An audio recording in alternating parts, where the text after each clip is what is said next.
حدیث T V electronic media کی دنیا میں فرقہ واریت سے پاک کتاب و سنت کی ایک سچی آواز حدیث ٹی وی، جس پر آپ دیکھ اور سن سکتے ہیں قرآن حکیم کی تلاوت، نبی مکرم صلی اللہ علیہ وسلم کی شان اقدس میں خوبصورت نعتیں، عالم اسلام کے ممتاز اسکالرز کے لیکچرز، بچوں اور خواتین کی اسلامی اور روحانی تربیت کے حوالے سے خصوصی پروگرامز۔ ہم نے حدیث ٹی وی کے ذریعے اسلام کا پیغام پاکستان اور دنیا بھر کے ناظرین تک پہنچانے کا عزم کیا ہے۔ اللہ ہم سب کا حامی و ناصر ہو۔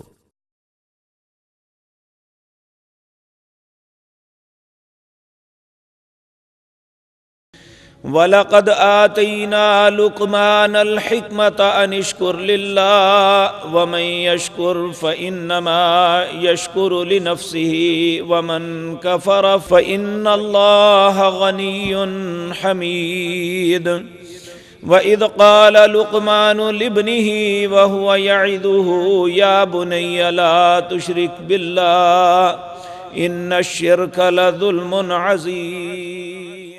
الحمد للہ نحمده ونستعینه ونستغفره ونعوذ باللہ من شرور انفسنا ومن سیئات اعمالنا، من يهده الله فلا مضل له ومن يضلل فلا هادي له، وأشهد أن لا إله إلا الله وحده لا شريك له، وأشهد أن محمدًا عبده ورسوله، أما بعد فإن خير الحديث كتاب الله، وخير الهدي هدي محمد صلى الله عليه وسلم، وشر الأمور محدثاتها وكل محدثة بدعة وكل بدعة ضلالة وكل ضلالة في النار۔ رب اشرح لي صدري ويسر لي أمري واحلل عقدة من لساني يفقهوا قولي، اللهم انفعنا بما علمتنا وعلمنا ما ينفعنا وزدنا علما، رب أوزعني أن أشكر نعمتك التي أنعمت علي وعلى والدي وأن أعمل صالحا ترضاه وأصلح لي في ذريتي إني تبت إليك وإني من المسلمين۔ أعوذ بالله السميع العليم من الشيطان الرجيم، بسم الله الرحمن الرحيم۔ وَلَقَدْ آتَيْنَا لُقْمَانَ الْحِكْمَةَ أَنِ اشْكُرْ لِلَّهِ وَمَنْ يَشْكُرْ فَإِنَّمَا يَشْكُرُ لِنَفْسِهِ وَمَنْ كَفَرَ فَإِنَّ اللَّهَ غَنِيٌّ حَمِيدٌ وَإِذْ قَالَ لُقْمَانُ لِابْنِهِ وَهُوَ يَعِظُهُ يَا بُنَيَّ لَا تُشْرِكْ بِاللَّهِ إِنَّ الشِّرْكَ لَظُلْمٌ عَظِيمٌ۔ حضرات محترم،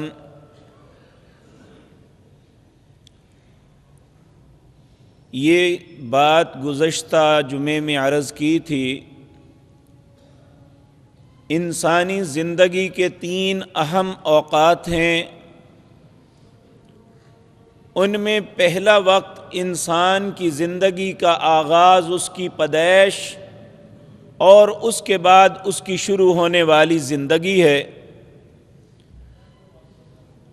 اور یہ بات آپ کے سامنے عرض کی تھی، بحیثیت مسلمان ہمیں اپنی خوشیوں میں، اپنی غمیوں میں ایسا کردار نہیں ادا کرنا چاہیے جس کی وجہ سے ہمارا رب ہمارا مالک اور ہمارا خالق ہم پہ ناراض ہو جائے، یاد رکھیں کسی بھی انسان کی سب سے بڑی خوش نصیبی یہ ہے کہ اس کا مالک، اس کا رب اس پہ راضی ہو جائے، اور کسی انسان کی سب سے بڑی بدقسمتی اور بدنصیبی یہ ہے، بلکہ میں اس سے بڑھ کے یہ بات عرض کروں گا، کسی انسان کی سب سے بڑی بدبختی کی علامت یہ ہے کہ اس کا مالک اس پہ ناراض ہو جائے۔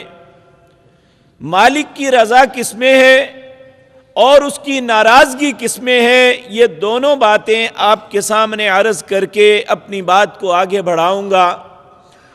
اللہ رب العزت کی رضا اس میں ہے کہ جب وہ انسان کو کسی نعمت سے نوازتا ہے، وہ نعمت چھوٹی ہے یا بڑی، جب اللہ رب العزت کسی بھی نعمت سے نوازتا ہے تو اللہ انسان سے توقع رکھتا ہے کہ وہ اس کا شکر ادا کرے، اور اس کا شکر اس کی فرما برداری میں ہوتا ہے، اس کی معصیت اور نافرمانی میں نہیں ہوتا۔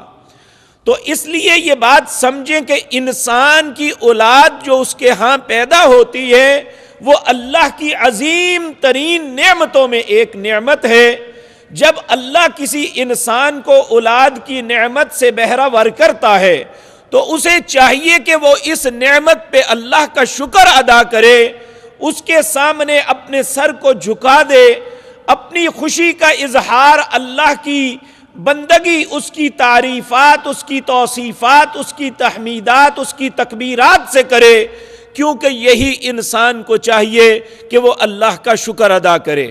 اور میں آپ کے سامنے یہ بات عرض کی تھی، جن لوگوں نے اللہ کے شکر سے اپنی اولاد کی زندگی کا آغاز کیا وہ اولادیں دنیا میں ممتاز بن گئی، اللہ نے انہیں بہت بلندی عطا کی۔ جس طرح میں نے مثال میں عرض کیا تھا، ابراہیم علیہ السلام کو اللہ رب العزت نے 2 بیٹے دیے، پہلا بیٹا 80 سال کی عمر میں عطا کیا، 20 سال کے بعد دوسرا بیٹا دیا، اور ایسے بڑھاپے کے اندر جب کسی کو اولاد ملے تو اس کی خوشی کی انتہا نہیں ہوتی۔ ایسی خوشی کی انتہا میں ابراہیم علیہ السلام نے جو کردار ادا کیا تھا وہ ہمارے لیے ایک بہت بڑا سبق ہے۔ ابراہیم علیہ السلام نے کیا کیا؟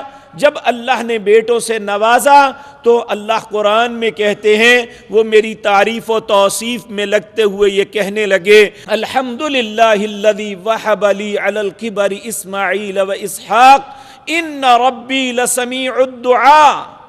اے میرے اللہ، تمام تعریفوں کے لائق تیری ذات ہے، تمام تعریفوں کے لائق اللہ تیری ذات ہے۔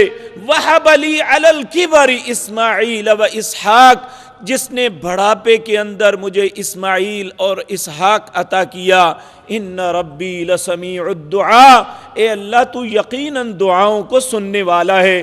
کیونکہ انہوں نے دعا کی تھی اللہ سے، رب حب لی من الصالحین، اے اللہ مجھے نیک بیٹا عطا کر دے، کیونکہ جو میرا زندگی کا ساتھی بن جائے، میری بڑھاپے کی لاٹھی بن جائے۔ جب اللہ نے دیا تو آپ ناچے کودے نہیں تھے، آپ نے اپنے گھر کے باہر ڈھول کی دھمال نہیں ڈالی تھی، آپ نے قوالوں کو نہیں بلایا تھا، آپ نے کوئی ایسی خباثت نہیں کی تھی جو اللہ کی ناراضگی کا سبب بنے۔ آپ نے اللہ کی تعریف و توصیف کی تھی، پھر کہا اے اللہ تو نے دے تو دیا، اب میری ایک اور بھی مان لے، رب اجعلنی مقیم الصلاۃ ومن ذریتی، اے اللہ تو مجھے بھی نمازی بنا، میری اولاد کو بھی نمازی بنا، وَمِن ذُرِّيَّتِي رَبَّنَا وَتَقَبَّلْ دُعَا، اے دعاؤں کو سننے والے اللہ میری یہ دعا بھی سن لے، یعنی مجھے اور میری اولاد کو نمازی بنا۔ اسی طرح آج میں آیتیں آپ کے سامنے پڑھی، یہ ایک اللہ کا نبی نہیں تھے، یہ ایک نیک اور پاک باز انسان تھے، اپنے معاشرے میں کوئی بہت بلند مقام نہیں رکھتے تھے، اس کے باوجود انہوں نے ایک ایسا طرز عمل اختیار کیا اپنی اولاد کے معاملے میں، اپنی اولاد کی تربیت کے معاملے میں۔ اللہ کو ان کا یہ کردار اتنا خوبصورت لگا، اللہ نے اپنی پاک کلام قرآن کے اندر ان کے نام پہ ایک سورت بنا دی جس کا نام سورۃ لقمان ہے، یہ 21واں پارہ ہے۔ اس کے متعلق ائمہ مفسرین لکھتے ہیں یہ ایک کالے رنگ کا چھوٹے قد کا غلام تھے اور یہ بکریاں چروایا کرتے تھے، جنگلات میں اپنی مزدوری کرتے تھے۔ انہوں نے ایسا کردار پیش کیا کہ اللہ نے ان کے چہرے کو نہیں دیکھا، ان کے منصب کو نہیں دیکھا، ان کی چھوٹے یا بڑے ہونے کو نہیں دیکھا۔ اللہ نے یہ دیکھا کہ یہ جیسا بھی ہے میرے ساتھ اس کا تعلق کیسا ہے۔ اللہ نے اتنی عزت و عظمت عطا کی، اللہ نے اتنی بلندی عطا کی کہ کائنات کے اندر جب تک قیامت قائم نہیں ہوگی، جب تک یہ قرآن باقی رہے گا، جو بھی انسان قرآن کو ترتیب کے ساتھ پڑھے گا وہ ضرور سورۃ لقمان کی تلاوت کرتے ہوئے ان کے نام کا بار بار تذکرہ آئے گا۔ تو یہ میرے عزیز بھائیوں ہمیں یہ بات سمجھاتی ہے، ہمارے لیے یہ ایک عبرت ہے کہ جب انسان اللہ کا شکر ادا کرتا ہے، اس کی نعمتوں پہ اس کا شکر ادا کرتا ہے، کفر نہیں کرتا، تو پھر اللہ مالک اس انسان کو اور عطا کرتا ہے۔ اللہ خود قرآن میں کہتے ہیں لَإِن شَكَرْتُمْ لَأَزِيدَنَّكُمْ، تم اگر میرا شکر ادا کرو گے میں وعدہ کرتا ہوں میں اور زیادہ دوں گا، وَلَإِن كَفَرْتُمْ، اگر میرے ذات کے ساتھ کفر کرو گے، میری نعمتوں پہ میری نافرمانی کرو گے تو ان عذابی لشدید، یاد رکھو میرا عذاب بڑا دردناک ہے۔ اللہ ہم سب کو محفوظ فرمائے۔ میرے عزیز بھائیو، حضرت لقمان نے اپنے بیٹے کو ایک کانسیپٹ دیا شروع میں ہی، ہمیں اپنی اولادوں کو یہ تصور دینا چاہیے اور اس تصور کو اپنے دلوں میں ایمان کی صورت میں بٹھا لینا چاہیے کہ لقمان علیہ السلام نے وَلَقَدْ آتَيْنَا لُقْمَانَ الْحِكْمَةَ، اللہ کہتے ہیں میں نے اس لقمان کو دانائی اور حکمت دی، ایک اچھی سوچ عطا کی۔ انہوں نے پھر سب سے پہلا جو تصور اپنے دل میں پیدا کیا وہ یہ تھا انشکر للہ، خود بھی اور اپنی اولاد کو بھی یہی بات سکھلائی کہ اللہ کا شکر ادا کرنا، کسی حالت میں اللہ کا کفر نہ کرنا، اللہ کا شکر ادا کرنا۔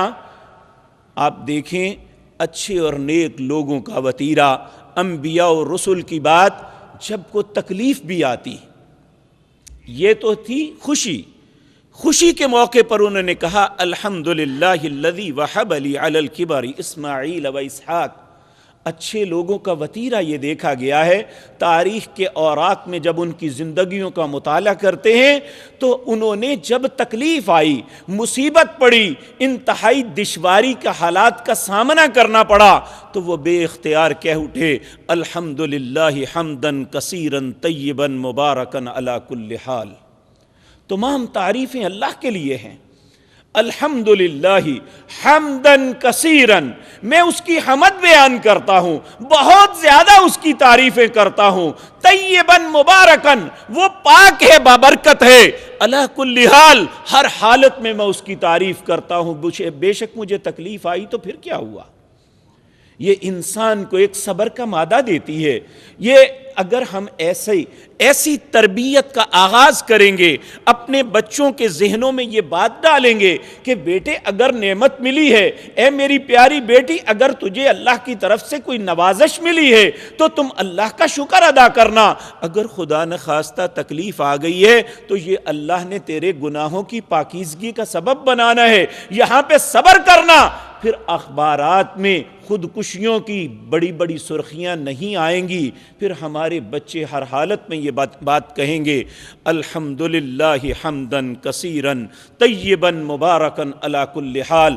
تمام تعریفیں اس اللہ کے لیے ہیں جس نے تمام تعریفیں اس اللہ کے لیے ہیں، حمدن کثیرن، بہت زیادہ تعریفیں ہیں، طیبن مبارکن، جو پاک ہے بابرکت ہے، علی کل حال، میں ہر حالت میں اس کی تعریف اور اس کا شکر ادا کرتا ہوں۔ میرے عزیز بھائیو، اگلا مرحلہ ہے اولاد کی تربیت کا۔ سب سے پہلی بات، اولاد مل گئی، اللہ سے مانگی، اللہ نے عطا کر دی۔ جب اولاد ملی اس وقت اللہ کا شکر، اس کی حمد بیان کرنی چاہیے، اپنی اولاد کی بہتری کے لیے اللہ سے دعائیں مانگنی چاہیے۔ اللہ رب العزت خود انسان سے تقاضا کرتے ہیں، جب اللہ تمہیں اولاد کی نعمت سے نواز دے، اس وقت اللہ سے یہ التجا کرنا، ربنا ہب لنا من ازواجنا وذریاتنا قرۃ اعین واجعلنا للمتقین اماما۔ اے اللہ تو نے مجھے زندگی کا ساتھی بیوی عطا کی، اے اللہ اس سے مجھے اولاد کی نعمت سے نوازا، اے اللہ ان دونوں کو، میری بیوی اور میری اولاد کو، قرۃ اعین میری آنکھوں کی ٹھنڈک بنانا، قرۃ اعین واجعلنا للمتقین اماما۔ اے اللہ میں یہ نہیں کہتا کہ میرے بچے کو نیک بنانا، بلکہ میرے بچے کو نیکوں کا امام بنانا۔ تو میرے عزیز بھائیوں، جب ہم، آپ دیکھیں نا، ایک مزاح کی بات بعض اوقات کرتے ہیں کہ ہم ایک اپلیکیشن دیتے ہیں کہ کسی بڑے آفیسر کے پاس مجھے یہ چیز چاہیے، تو ہم اسے بڑھا چڑھا کے پیش کرتے ہیں۔ کیوں؟ اس لیے کہتے ہیں کچھ تو ملے گا۔ تو اس لیے جب ہم اللہ کے سامنے اپلیکیشن دیتے ہیں کہ اے اللہ میرے بچے کو متقین کا امام بنانا، تو متقین کا امام نہ بنا تو متقی تو ضرور انشاءاللہ بنے گا، کیونکہ اللہ دعا کو قبول کرنے والا ہے۔ لیکن ایک بات اور ذہن میں رکھنا، اگر ہم یہ بات چاہتے ہیں کہ اللہ ہماری دعا کو قبول کرے، ہماری اولادوں پہ اس کے اثرات ہوں، تو پھر ایک بات جو بنیادی نقطہ ہے جس سے ہم ہٹ چکے ہیں، اس پہ ہمیں توجہ دینے کی ضرورت ہے، وہ ہے رزق حلال۔ آپ یہ دیکھیں، ہم روزانہ کچھ نہ کچھ غذا کھاتے ہیں، ناشتے میں کوئی اور چیز ہوتی ہے، ہمارے لنچ میں کچھ اور ہوتی ہے، ڈنر میں کوئی اور ہوتی ہے، اور چائے کے ساتھ اور چیزیں، ہر چیز اس کی افادیت اپنی جگہ ہے۔ ایک بعض اوقات بعض چیزیں جو ہم کھاتے ہیں اچھی سمجھ کے ہمیں نقصان دیتی ہیں، حالانکہ بظاہر ان میں کوئی ایسا نقص نظر نہیں آتا، لیکن ہمارا جسم انہیں قبول نہیں کرتا۔ اس لیے یہ بات یاد رکھیں، رزق حرام یہ کسی بھی صورت انسان کا جسم قبول نہیں کرتا۔ جس کے جسم نے اسے قبول کر لیا، اس کے برباد ہونے میں کوئی شک نہیں ہے۔ تو اس لیے یہ ضروری ہے ہم صرف اپنی ذات پہ نہیں، اپنی اولادوں پہ بھی رحم کریں، اپنی اولادوں پہ رحم کریں، کیونکہ یہ پودا، یہ ایک فطرتی بات ہے، یہ ایسا پودا ہے کہ جیسی اسے غذا، جیسا پانی دیا جائے ویسا ہی ہوتا ہے۔ آپ دیکھیں کہ شہروں کے قریب جو لوگ کاشتکاری کرتے ہیں، وہ اپنی زمینوں کو گندا پانی دیتے ہیں، جو ہمارے واش روموں سے یا مختلف جگہوں سے نکلا ہوا گندا پانی انہیں دیتے ہیں، اور ایک وہ زمین جہاں اچھا صاف ستھرا پانی انہیں دیا جاتا ہے، دونوں کی جو فصل نکلتی ہے، دونوں سے جو چارہ بنتا ہے، ان کے ذائقے میں بھی فرق ہوتا ہے، ان کی شکل میں بھی فرق ہوتا ہے، اس کی خوشبو میں بھی فرق ہوتا ہے، اور اس کے اثرات میں بھی فرق ہوتا ہے۔ گندے پانی کا چارہ جو ہے وہ جانور کو بیمار کر دیتا ہے، اور صاف پانی کا چارہ اس کی غذا اور اس کی طاقت کا سبب بنتا ہے۔ تو میرے عزیز بھائیو، جب ہم اپنی اولاد کو گندا چارہ دیں گے، جب ہم اپنی اولاد کو حرام کھلائیں گے، تو کس طرح ممکن ہے اس کی زبان سے اچھی بات نکلے گی، ان کی آنکھ خیانت سے بچ جائے گی، ان کے کردار میں بہتری آ جائے گی؟ کیسے ممکن ہے؟ یہ ایک فطرت ہے، ہمیں اس فطرت کو سمجھنا چاہیے۔ صرف یہ نہیں سوچنا چاہیے کہ میں اپنے بیٹے کی عیاشی کے سارے سامان مہیا کروں گا چاہے کچھ بھی ہو جائے، یہ نہیں سوچنا چاہیے۔ اصل میں سوچنا یہ چاہیے کہ میں نے اپنے بیٹے کو ایک اچھا انسان بنانا ہے، اور اسے اچھا انسان بنانے کے لیے ضروری ہے کہ جس رزق سے وہ پرورش پا رہا ہے وہ رزق کیسا ہے۔ میرے عزیز بھائیوں، ایک دن ایک نوجوان اسی مسجد کے اندر اتنا خوبصورت لگا، اس کے کلمات اتنے اچھے، آنکھوں میں آنسو، کہنے لگا میرے بابا ایک ذمہ دار آفیسر ہیں، ایک بہت بڑے منصب پہ فائز ہیں، لیکن وہ حلال نہیں حرام کھاتے ہیں، رشوت لیتے ہیں، میرا دل نہیں چاہتا میں اپنے گھر سے کھانا کھاؤں۔ میرے عزیز بھائیو، جس کے اندر ایمان کی شمع روشن ہو جائے، وہ بیٹا اپنے باپ کے گھر سے کھانا کھانا پسند نہیں کرتا۔ مجھے بتائیں، جس کی زندگی رزق حرام کماتے اور کھاتے گزر جائے، اللہ اپنے دربار میں کیسے کھڑا کرنے دے گا؟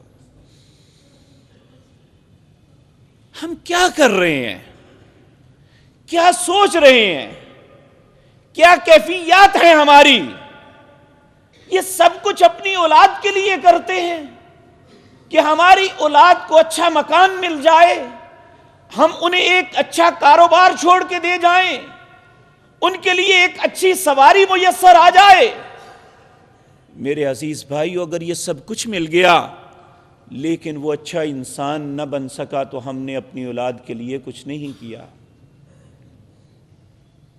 اگر یہ ان میں تینوں چیزوں میں کچھ بھی نہ ہوا، اگر وہ ایک اچھا انسان بن گیا، وہ ایک اچھا مسلمان بن گیا، تو ہم میں سے ہر انسان کو یہ سمجھنا چاہیے کہ ہم کامیاب ہیں انشاءاللہ، کیونکہ وہ بچہ دنیا میں بھی اور ہمارے مرنے کے بعد بھی ہماری آنکھوں کی ٹھنڈک بنے گا۔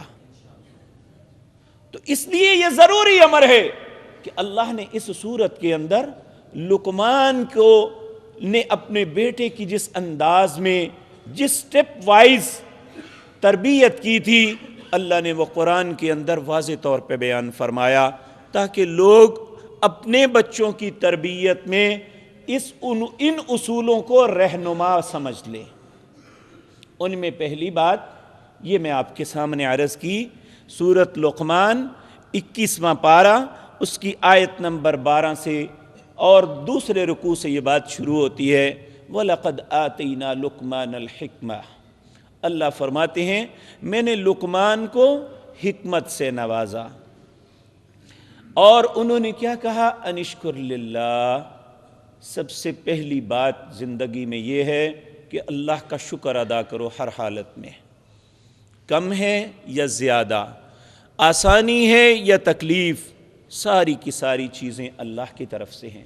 میرے عزیز بھائیو، مسلمان ہونے کے ناطے، ایک صاحب ایمان ہونے کے ناطے ہمیں یہ بات سمجھ لینی چاہیے، ایک شخص وہ تندرستی کی حالت میں ہے، اس کے پاس بہت سا مال ہے، اس کے پاس اچھی سواریاں ہیں، یہ چیزیں اس شخص کو اتنا فائدہ آخرت میں نہیں دے سکتی جو چند دن کی مصیبت کسی انسان کو دے سکتی ہے۔ نبی کریم صلی اللہ علیہ وسلم نے فرمایا، اللہ نے جنت میں ایک بڑا عظیم مقام بنایا ہے، کوئی بھی انسان کتنی بھی جد و جہد کر لے، کتنی بھی کوشش کر لے، اس مقام تک اپنے عمل کے ذریعے نہیں پہنچ سکتا۔ جب اللہ کسی کو وہ مقام دینا چاہتا ہے، اسے کسی تکلیف میں مبتلا کر دیتا ہے، اگر اس تکلیف کے اندر وہ انسان صبر کر لے، اللہ رب العزت کی نافرمانی نہ کرے، اس کی ناشکری نہ کرے، تو اللہ اس مصیبت کے سبب اسے وہ عظیم مقام عطا کر دیتا ہے۔ میرے عزیز بھائیو، مصیبت مانگنا نہیں چاہیے۔ نبی صلی اللہ علیہ وسلم نے مصیبت سے پناہ مانگی تھی۔ آپ کی یہ دعا بڑی اہم ہے، ہمیں اپنی زندگی کا حصہ بنانی چاہیے۔ نبی کریم صلی اللہ علیہ وسلم اللہ سے دعا مانگتے، اللہم انی اعوذ بک من زوال نعمتک، اے اللہ میں اس چیز سے تیری پناہ چاہتا ہوں جو نعمتیں تو نے مجھے عطا کی ہیں انہیں زوال آ جائے، وتحول عافیتک، جو تو نے صحت اور تندرستی سے نوازا ہے یہ بیماری میں بدل جائے، اے اللہ اس بات سے بھی تیری پناہ چاہتا ہوں، وفجاءت نقمتک، اچانک کوئی مجھ پہ آفت آ پڑے اس بات سے بھی اللہ تیری پناہ چاہتا ہوں، وجمیع سخطک وغضبک یا ارحم الراحمین، اے اللہ میں تیرے ہر قسم کے غصے اور ناراضگی سے تیری پناہ چاہتا ہوں۔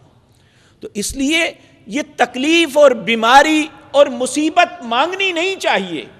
اس کی ایک اور مثال میں عرض کرتا ہوں، نبی کریم صلی اللہ علیہ وسلم کے اصحاب میں سے ایک صحابی بیمار ہو گئے، بڑی لمبی مدت مسجد میں نہ آئے۔ نبی صلی اللہ علیہ وسلم نے ایک مرتبہ ساتھیوں سے پوچھا، فلاں شخص کیوں نہیں آ رہا؟ انہوں نے کہا جی وہ بیمار ہے۔ آپ نے فرمایا آپ نے مجھے بتایا کیوں نہیں؟ چلو اس کی تیمارداری کے لیے چلیں۔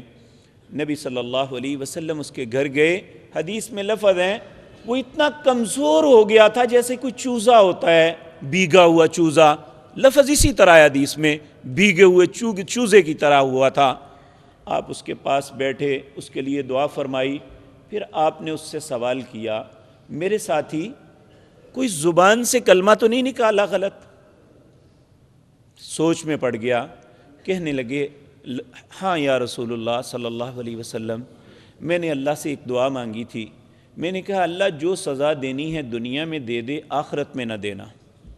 آپ نے فرمایا اللہ کے بندے تو اللہ سے یہ کیوں نہیں کہا ربنا آتنا فی الدنیا حسنۃ وفی الآخرۃ حسنۃ وقنا عذاب النار، اے اللہ تو مجھے دنیا میں بھی بھلائیاں عطا فرما اور آخرت میں بھی بھلائیاں عطا فرما، تو نے اللہ کی رحمت کو کیوں محدود کیا ہے؟ تو اس لیے مصیبت مانگنی نہیں چاہیے، لیکن اگر خدا نخواستہ آ جائے تو اس پہ صبر کرنا یہ ایک مسلمان کا اظہار تشکر ہے، یہ اس کا اپنے رب کا شکر ادا کرنا ہے کہ کوئی بات نہیں۔ آپ دیکھیں کوئی اگر انسان فوت ہو جاتا تو نبی صلی اللہ علیہ وسلم ان کے گھر والوں کے پاس تعزیت کے لیے جاتے تو پتہ کیا کہتے؟ اِنَّ لِلَّهِ مَا أَخَذَ، یہ جو کچھ اللہ نے لیا تھا اسی کا ہے، وَلَهُ مَا أَعْطَى، اور جو کچھ تیرے پاس ہے وہ بھی اسی کا ہے، اور تو صبر کر اور اجر کی امید رکھ۔ یعنی آپ نے یہ نہیں کہتے فلاں کے مرنے پہ مجھے بڑا افسوس ہوا ہے، جس طرح ہم تعزیت کے لیے جاتے ہیں نا، کہتے ہیں مجھے بڑا افسوس ہوا ہے، افسوس کس بات کا؟ اسے تو تلقین کرنی ہے، تعزیت کا معنی ہی ہے کہ اسے صبر کی تلقین کرنی ہے، یہ اللہ کا فیصلہ ہے جو آ گیا۔ تو اس لیے یہ بات میرے عزیز بھائیو یاد رکھیں کہ پہلا نقطہ اپنی اولاد کی تربیت کے لیے ضروری ہے کہ انہیں جو غذا دیتے ہیں وہ رزق حلال کی صاف ستھری غذا دیں۔ دوسری بات کہ خود اور اپنی اولادوں کو شکر کا رستہ سکھلائیں ہر وقت۔ اور یہاں میں ایک بات عرض کروں گا، جس گھر کے اندر عورت بیوی کا اور بیوی ہمیشہ خامد کی ناشکری کرتی ہے، ان کی اولاد کبھی شکر گزار نہیں بنتی۔ نبی کریم صلی اللہ علیہ وسلم نے فرمایا، یہ خواتین بہنوں کے لیے یہ میں التماس کروں گا، اپنی بیٹیوں سے یہ عرض کروں گا، اپنی ماؤں سے یہ التجا کروں گا کہ اگر خامد کسی وقت غلط بات بھی کہتا ہے تو درگزر فرمائیں، کیونکہ آپ کی زبان سے نکلا ہوا کلمہ آپ کے بیٹے یا بیٹی کے دل پہ نقش ہو جاتا ہے۔ اگر آپ ناشکری کریں گی تو اس کے اثرات آپ کی اولاد پہ ضرور ہوں گے۔ جس گھر میں ماں صابر ہو، جس گھر میں ماں اپنے خامد کے ساتھ کمپرومائز کرنے والی ہو، ان کی اولادوں کی تربیت بہت اچھی ہو سکتی ہے اور ان کے بگڑنے کے چانس بہت کم ہوتے ہیں۔ وہیں پہ ایسا ہوتا ہے جہاں میاں اور بیوی آپس میں کمپرومائز نہیں کرتے، ایک دوسرے کی بات پہ صبر نہیں کرتے، تو اس کے اثرات ان کی اولادوں پہ غلط پڑتے ہیں اور اولادیں بے راہ روی کا شکار ہو جاتی ہیں۔ تو لقمان نے اپنے بیٹے سے دوسری بات یہ کہی، یہ اس کے عقیدے کی درستگی کے لیے ضروری ہے کہ یا بنیا لا تشرک باللہ ان الشرک لظلم عظیم، اے میرے بیٹے کبھی بھی شرک نہ کرنا، کیونکہ یہ سب سے بڑا ظلم ہے۔ شرک کیا ہے؟ انسان شرک کبھی گناہ سمجھ کے نہیں کرتا، شرک ہمیشہ محبت کی بنیاد پہ ہوتا ہے۔ شرک کا آغاز بھی محبت کی بنیاد پہ ہوا تھا، جس کا تذکرہ صحیح بخاری کی روایت میں ہے کہ نبی کریم صلی اللہ علیہ وسلم نے فرمایا، حضرت نوح علیہ السلام کے زمانے سے پہلے کچھ لوگ تھے، ان کے نام بھی سورۃ نوح کے اندر آتے ہیں، ود، سوا، یغوث، یعوق، نصر، ودن ولا سواعن ولا یغوث و یعوق و نصرہ۔ اب یہ 5 اپنے معاشرے کے نیک لوگ تھے اور لوگوں کی رفاہیت میں، لوگوں کی خیر خواہی میں بہت بڑھ چڑھ کے حصہ لیتے تھے۔ ائمہ مفسرین کے 2 قول ہیں، ایک کہتے ہیں ادریس علیہ السلام کے یہ 5 بیٹے تھے، کچھ کہتے ہیں نہیں ان کے نہیں، یہ اس ویسے ان کی قوم کے لوگ تھے۔ بہرحال یہ انڈرسٹوڈ بات ہے کہ یہ اپنی قوم کے بہت خیرخواہ اور نیک لوگ تھے، اور جو بھی انسان دنیا میں آتا ہے وہ ہمیشہ کے لیے نہیں آتا، ایک دن اس دنیا کو چھوڑ کے اس نے واپس پلٹنا ہے۔ یہ بھی اپنے اپنے وقت پہ فوت ہو گئے۔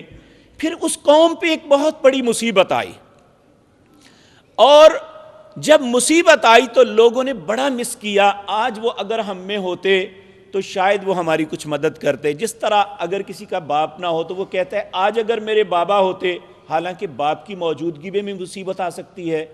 تو یہ بات یاد رکھیں، انہوں نے یہ سوچا تو شیطان نے یہ وقت بڑا اہم سمجھا، وہ فوراً ایک انسان کے روپ میں لوگوں کے اندر آیا، آ کے انہیں کہنے لگا کیا بات ہے، کیوں پریشان ہو؟ وہ کہنے لگے تو کون ہے، کس لیے پوچھ رہا ہے؟ وہ کہنے لگا کہ بھائی کوئی بھی ہوں، مجھے آپ پریشان لگے، میں آپ کے پاس آیا، ممکن ہے تمہیں اچھا مشورہ دے دوں۔ انہوں نے کہا بات تو معقول کر رہا ہے۔ تو کہنے لگا بات کیا ہے؟ کہنے لگے ہم میں یہ لوگ تھے، بہت نیک لوگ، اچھے لوگ تھے، اب یہ ہم میں نہیں ہے، ہم پہ یہ مصیبت آئی ہے اور ہمیں انہیں مس کر رہے ہیں، یاد کر رہے ہیں۔ انہوں نے کہا تمہیں ایک ایسا طریقہ بتاتا ہوں کہ تمہارا غم کچھ کم ہو جائے گا۔ انہوں نے کہا کیسے؟ کہنے لگا جہاں تم عبادت کرتے ہو، تمہارے معبد خانے جو ہیں وہاں پہ ان کی تماثیل، تصویریں لگا لو۔ اس زمانے میں یہ کیمرے تو نہیں تھے، یعنی پتھروں پہ مورتیں بنائی جاتی تھی، اور انہوں نے کہا ان کی تماثیل، ان کے عکس بنا لو۔ انہوں نے کہا اس سے کیا ہوگا؟ اس سے یہ ہوگا جب انہیں دیکھو گے تو تمہارے دل کو تسلی ہو جایا کرے گی۔ انہوں نے کہا بات معقول ہے۔ انہوں نے تصویریں لگا لی، انہیں دیکھ کے سمجھتے یہ ہم میں موجود ہیں۔ لیکن جیسے جیسے وقت گزرتا گیا، آئندہ نسلوں نے ان کے متعلق کچھ عقائد بنانے شروع کر دیے۔ یہ سب کچھ محبت میں ہو رہا ہے، یہ انہیں خدا نہیں سمجھتے تھے، لیکن آنے والے لوگوں کے اندر یہ ایسا پروسیس شروع ہو گیا کہ وہ سمجھنے لگے اسے سب کچھ۔ آخر پھر جب نوح علیہ السلام کو اللہ نے دنیا میں نازل فرمایا، اپنا نبی بنا کے بھیجا، اس وقت پوری قوم کی کیفیت یہ تھی کہ وہ اللہ کو بالکل فراموش کر گئے، ان 5 پیاروں کے پیچھے لگ گئے کہ ود جو ہے یہ پانی برسانے والا، فلاں بیٹے دینے والا، فلاں رزق دینے والا، فلاں یہ کام کرنے والا۔ تو اللہ رب العزت سورۃ نوح کے اندر فرماتے ہیں وَدًّا وَلَا سُوَعًا وَلَا يَغُوثَ وَيَعُوقَ وَنَسْرًا وَقَدْ أَضَلُّوا كَثِيرًا وَلَا تَزِدِ الظَّالِمِينَ إِلَّا ضَلَالًا۔ ان کی وجہ سے بہت سے لوگ گمراہی میں مبتلا ہو گئے۔ اب ان لوگوں نے تو نہیں چاہا تھا کہ لوگ ہمارے متعلق ایسے عقائد بنائیں، لیکن لوگوں نے بنا لیے۔ پھر یہاں سے شرک کا آغاز ہوا کہ انسان وہ قوتیں، وہ باتیں جو اللہ کی صفات میں سے ہیں، وہ کسی انسان کے اندر بتانا شروع کر دے۔ جس طرح کہ ہمارے ہاں ہم بعض نیک لوگوں کو داتا کا خطاب دیتے ہیں، کسی کو غوث کہہ دیتے ہیں، کسی کو کچھ کہہ دیتے ہیں، حالانکہ یہ صفات اللہ کی ہے۔ داتا اللہ ہے، اللہ ہی دینے والا ہے، اس کے علاوہ کوئی نہیں دے سکتا۔ غوث کا مطلب مددگار ہے، مددگار صرف اللہ کی ذات ہے اور کوئی کسی کی مدد نہیں کر سکتا۔ جن کو مدد کے لیے پکارتے ہیں وہ تو خود اپنی زندگی گزار کے اس دنیا سے چلے گئے۔ تو یہ بات یاد رکھیں کہ جب شرک انسانی زندگی میں آتا ہے تو اس کے اسباب گناہ ذہن میں نہیں ہوتا، محبت کی وجہ سے، بعض نیک لوگوں کی محبت کی وجہ سے۔ آپ دیکھیں مکہ مکرمہ میں جس وقت رسول اللہ صلی اللہ علیہ وسلم مبعوث ہوئے، 3 بت تھے، حبل،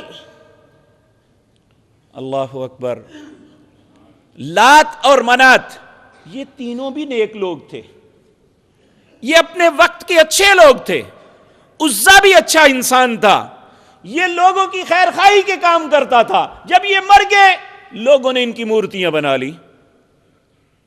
تو یہ بات یاد رکھیں کہ وہ کوئی یعنی تصوراتی لوگ نہیں تھے، وہ ایکچول انسان تھے اور انسانوں میں اچھے لوگ تھے، لیکن لوگوں نے ان کے متعلق عقائد ایسے گھڑ لیے کہ جو اللہ رب العزت کی ذات کے ساتھ ہونے چاہیے تھے، لوگ ان سے محبت کرنے لگے، اللہ کی محبت کو بھول گئے۔ اللہ رب العزت سورۃ بقرہ دوسرے پارے کے تیسرے رکوع کے شروع میں فرماتے ہیں وَمِنَ النَّاسِ مَن يَتَّخِذُ مِن دُونِ اللَّهِ أَندَادًا يُحِبُّونَهُمْ كَحُبِّ اللَّهِ، کچھ ایسے لوگ ہیں جو اللہ سے وہ محبت نہیں کرتے بلکہ اللہ کے غیر سے وہ محبت کرتے ہیں۔ وَالَّذِينَ آمَنُوا أَشَدُّ حُبًّا لِلَّهِ، ایماندار جو ہے وہ اللہ کے علاوہ کسی سے محبت نہیں کرتے، وہ صرف اللہ سے محبت کرتے ہیں۔ ہماری محبتوں کا محور اللہ رب العزت کی ذات ہے۔ تو اس لیے میرے عزیز بھائیوں، یہ جب انسان اللہ کی ذات میں شراکت ڈھونڈ لیتا ہے، کسی کو اس کا شریک بنا دیتا ہے، اللہ سب سے زیادہ غضبناک اس پہ ہوتا ہے۔ کہا اے ابن آدم،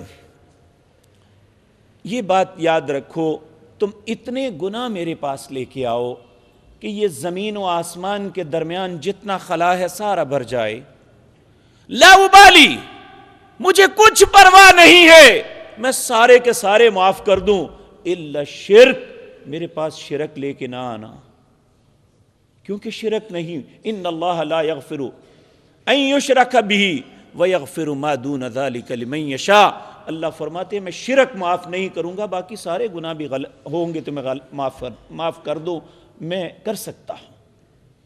تو اس لیے سب سے پہلا کانسیپٹ جو ہم اپنی اولادوں کو دے سکتے ہیں وہ اس ہلاکت سے بچائیں انہیں، کیونکہ آج ہم بہت سے بچوں کو دیکھتے ہیں جو غیر شعوری طور پہ اپنے ہاتھ میں سرخ و سفید یا نیلا دھاگا باندھ کے پھر رہے ہیں۔ اس دھاگے کا کیا مطلب ہے؟ پہلے یہ ہندوؤں کا عقیدہ تھا، آج سے 5 7 10 سال پیچھے چلے جائیں، ہندو مختلف مندروں پہ جا کے اپنے ہاتھ پہ راکھی باندھتے تھے۔ اب یہ وہ تصور اسلام کے اندر اسے غسل دے کے اسلامی بنا دیا گیا۔ نبی کریم صلی اللہ علیہ وسلم کے سامنے ایک نوجوان آیا، اس کے ہاتھ میں ایک پیتل کا کڑا تھا۔ آپ نے اسے پوچھا یہ کیا ہے؟ کہنے لگا جی یہ مجھے فلاں بیماری ہے، میں اس کے مداوے کے لیے اسے باندھا ہوا ہے۔ آپ نے اسے بد دعا دی، اللہ تیری بیماری کو کبھی ٹھیک نہ کرے، اور تو نے اگر اسے نہ اتارا اور یہ عقیدہ نہ چھوڑا، اسی حالت میں مر گئے تو اسلام کی نہیں کفر کی حالت میں مرو گے۔ مسلمان کو کیا ہو گیا ہے؟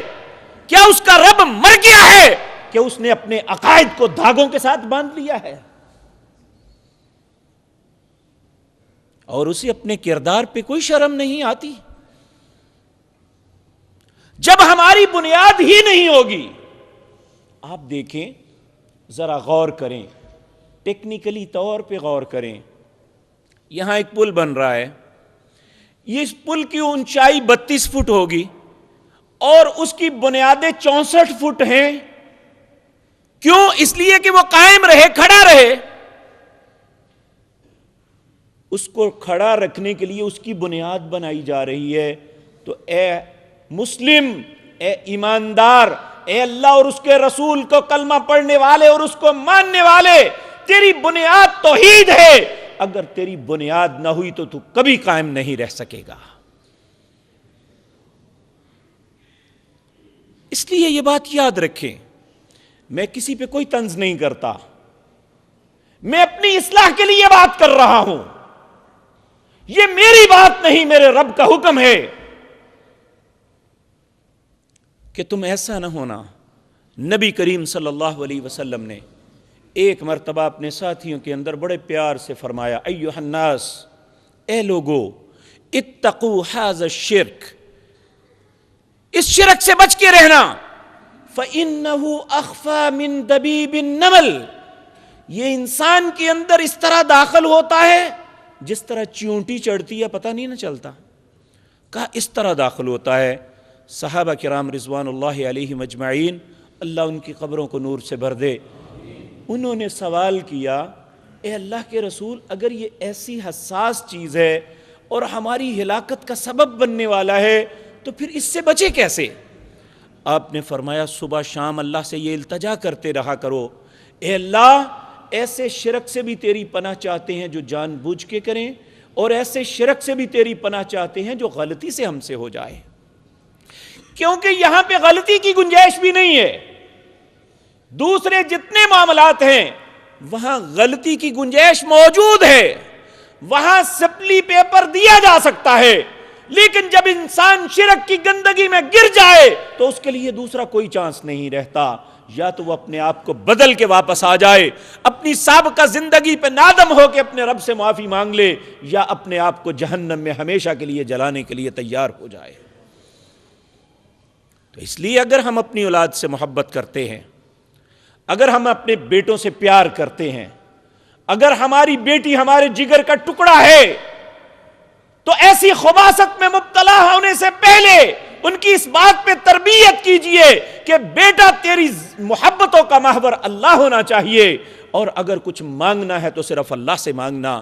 نبی کریم صلی اللہ علیہ وسلم گھوڑے پہ بیٹھے ہوئے ہیں، آپ کے پیچھے آپ کا چچا زاد بھائی حضرت عبداللہ بن عباس، حضرت عباس آپ کے بڑے پیارے دوست بھی تھے اور چچا بھی تھے، ان کا بیٹا چھوٹا سا ساتھ بیٹھا ہوا، آپ انہیں کہنے لگے یا غلام، اے بیٹے، عربی میں بعض اوقات بچے کو بھی غلام کا لفظ سے پکارا جاتا ہے، اے بیٹے، جب احفظ اللہ یحفظ کا، تو اللہ کے احکامات، اللہ کی حرام کردہ چیزیں، اللہ کی حلال کردہ باتوں، ان سب کا لحاظ کرنا، اللہ تمہاری حفاظت کرے گا۔ یہ ایک بچے کی تربیت پیار سے ہو رہی ہے، یعنی انہیں یہ بتلایا جا رہا ہے کہ تیرا محافظ صرف اللہ ہے اور کوئی نہیں ہے، اور اگر تو اللہ کے احکامات کو تسلیم کرے گا تو اللہ تیری ضرور حفاظت کرے گا، یحفظ کا۔ تو پھر فرمایا بیٹے، اگر کبھی استعانت کی، مدد کی ضرورت پڑے تو صرف اللہ سے مدد مانگنا۔ پھر آپ نے بڑی تفصیل کے ساتھ کہا، اے بیٹے، لو ان اولکم وآخرکم وجنکم وانسکم، لوگ اے تمہارے پہلے بھی سارے مل جائیں، بعد میں آنے والے بھی مل جائیں، جن بھی مل جائیں، انسان بھی مل جائیں، سارے کے سارے مل کے اگر اللہ کو تکلیف دینا چاہیں، لن یضر اللہ شیئا، اللہ کا کچھ نہیں بگاڑ سکتے۔ لو ان اولکم وآخرکم وجنکم وانسکم، اگر تمہارے پہلے پچھلے سارے مل جائیں، جن اور انسان سارے مل جائیں، اگر یہ چاہیں کہ اللہ کا کچھ فائدہ کر دیں تو کوئی فائدہ بھی نہیں کر سکتے۔ تو کہا اللہ تو صرف تمہارے اعمال کو بیٹے دیکھ رہا ہے، انہیں گن رہا ہے، شمار کر کے رکھ رہا ہے، اور پھر وہ اس کا بدلہ دے گا۔ میں اللہ کا واسطہ دیتا ہوں، ایک باپ کی حیثیت سے یا ایک ماں کی حیثیت سے کبھی یہ تصورات ہمارے دلوں میں پیدا ہوئے ہیں؟ ہم یہ تو سوچتے ہیں، بچے کے پیدا ہوتے ہی سوچتے ہیں کہ میں نے اپنے بیٹے کو ڈاکٹر بنانا ہے، میں نے اپنے بیٹے کو انجینئر بنانا ہے، میں اپنے بیٹے کو بینکار بناؤں گا، میں اپنے بیٹے کو ایک اچھا تاجر بناؤں گا، میرا بیٹا ایک بہترین صنعت کار بنے گا، میرا بیٹا بہت بڑا ذمہ دار بنے گا۔ کیا کبھی یہ بھی سوچا ہے کہ میرا بیٹا ایک اچھا مسلمان بنے گا، کہ میری بیٹی ایک ایسی امانت دار بنے گی کہ جو اپنے وطن میں اپنی عصمت کی حفاظت کو لے کے اپنے باپ، اپنی ماں، اپنے خامد، اپنی اولاد کے ساتھ خیانت نہیں کرے گی کبھی بھی؟